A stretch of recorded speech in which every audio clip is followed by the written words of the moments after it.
Welcome to The Briefing, I'm Shannon Marvell. Cancer is a life-altering diagnosis. While many cancer stories focus on inspiring events and challenges, Rachel's Life After Cancer series highlights another crucial aspect. Life continues beyond cancer. So Rachel, thank you very much for popping in today. What was the reason you did this series? So it was actually a conversation with somebody who I've written about, Penny. I've shared her story, and I've spoken to her before because she launched a podcast called Lump after her breast cancer diagnosis and recovery. And we were just having a discussion about, I guess, the changes that go on in a woman's body was kind of the context of our conversation, and maybe the lack of options that are given to women who have gone through breast cancer, whether that's reconstruction or mastectomy, or what are the options for people. And then that just kind of evolved into, well, why don't I do a series about life after cancer and what that looks like for different people? Just because there probably isn't that much knowledge for people who haven't had experience of it themselves. That's kind of what led us to it. I can't say from experience, but I just know from seeing like my dad had bowel cancer, and for him he had to obviously went through the first initial thought is like, wow, they have cancer, and like, are they going to survive, yes or no? But it was all the stuff that came after that was actually probably the harder part for him, having to get a stoma, then get that reversed, and just your whole way your body functions completely changes after that. And him not knowing like, okay, well, what size of bag do I need, and not knowing that there was all these things that he had to find out about. So I'd seen it from that side, in that he had really kind of struggled with that. And even now, you know, a few years later, still haven't had his stoma reversed, like it still affects him. So yeah, I think I had a little bit of experience in terms of seeing that from a very close family member. Do you think that helped with the series as well? I think it maybe did. I think it helped give me perspective. Obviously, I haven't gone through it personally myself, but I think seeing that from his side, then yeah, that gave me that a little bit of insight into the harder part for him was actually post-surgery, post-cancer diagnosis. The treatment itself, like the chemo and radiotherapy, that was all okay, but it was actually the hardest part was getting that stoma reversed at the end, and all that stuff was your whole body changes from how it used to be. Speak to me about the people that you talked to in this series. They seem like some pretty fun people to hang out with. They were definitely really fun and very inspiring, and just very much go-getters for life, all very active. You know, put me to shame while I sit and watch Netflix every evening and munch into my sheer bag of chocolate. You know, they are people who just, I'm sure they do that a bit too, but really just have inspiring stories and have dealt with enormous changes to their bodies, their lives, careers, and have just handled it with such grace and like fortitude, which was really inspiring to speak to them about. Is there anything that stands out in their stories? I think each one of them is that resilience, you know, of just having to like carry on forward no matter what was going on, because that's kind of what you have to do. I think that was the big thing. But also I think the thing that stuck out to me was how many of them had gone to doctors multiple times. And don't get me wrong, the NHS is incredible. They're incredible what they do.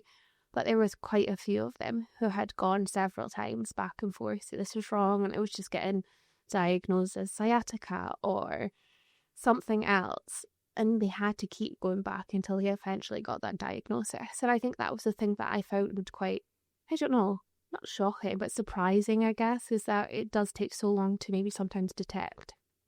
Anna was diagnosed with breast cancer, and she is, I think, a force of nature from what I heard talking to her. And I actually got to see her walking on stage at Catwalk for a Cause, and she just like owned the room. And she just has this tremendous story of choosing autonomy over her body when that option wasn't necessarily given to her the first time round. It was a process for her, I think, choosing to get part of her body tattooed where she'd had her mastectomy.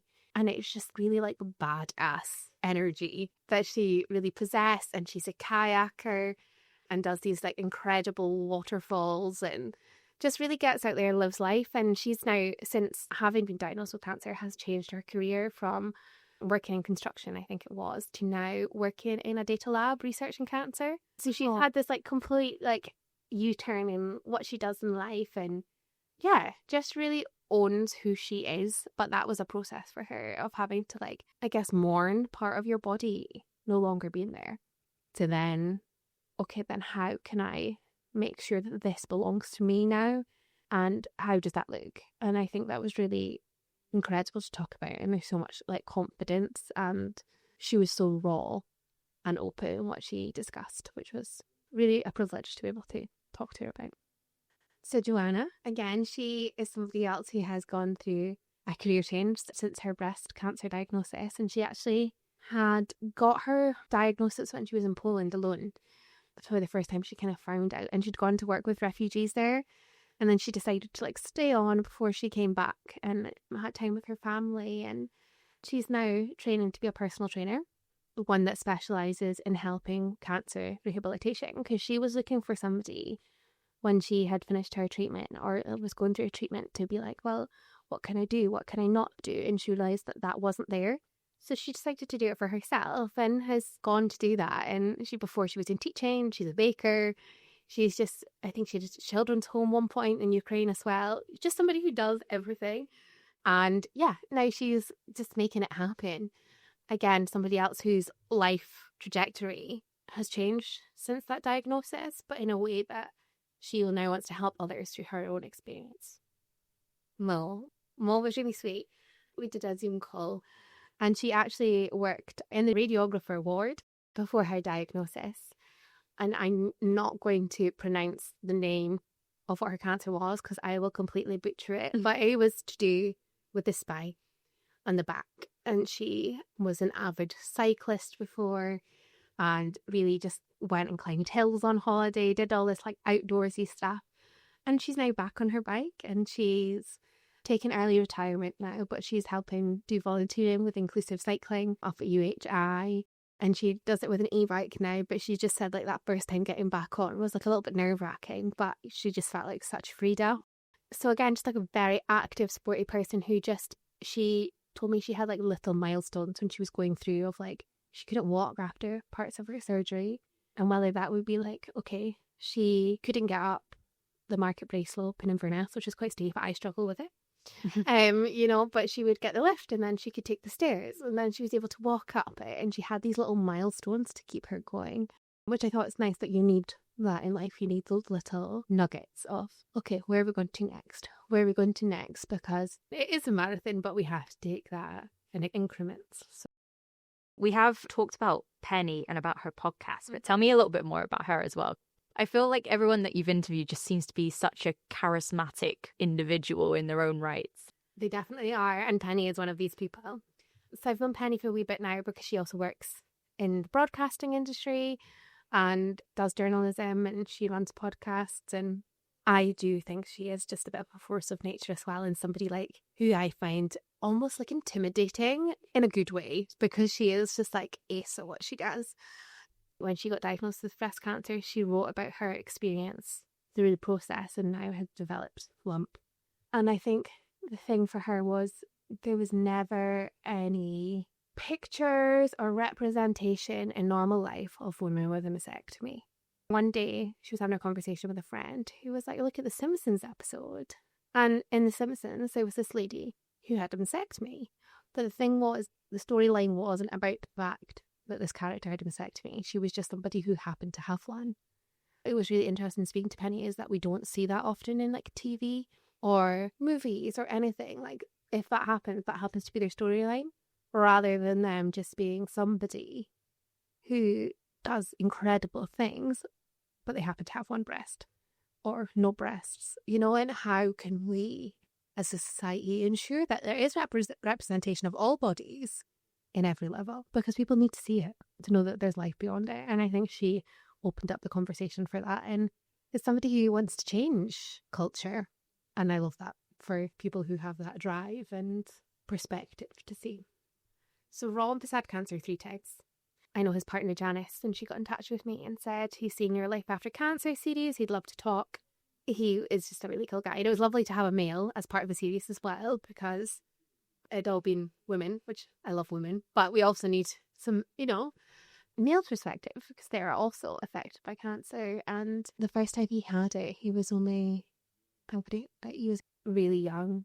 And then again, he got it, the diagnosis at 35 when he had 2 kids. And just really discussed his experience of kind of getting it as a teenager and almost having that energy to bounce back after.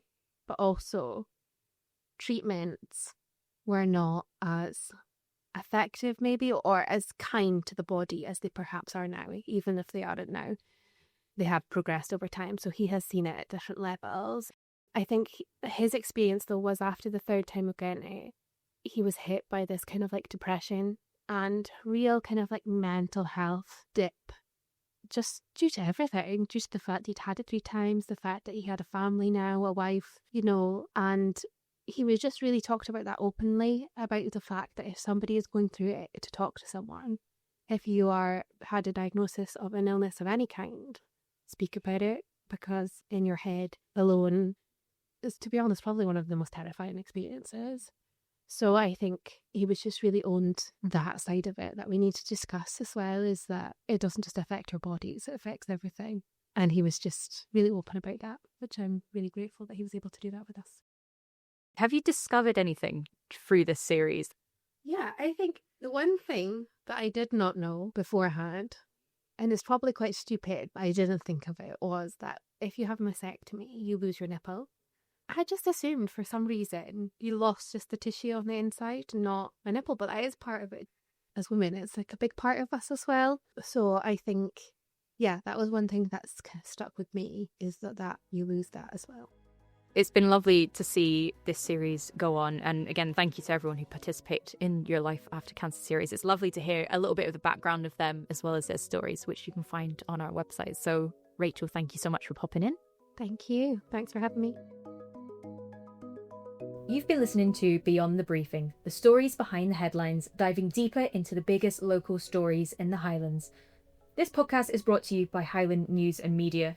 It's hosted by Shannon Marvell and produced by Christopher Dixon. If you enjoyed this show, make sure to subscribe and share with others who care about local journalism.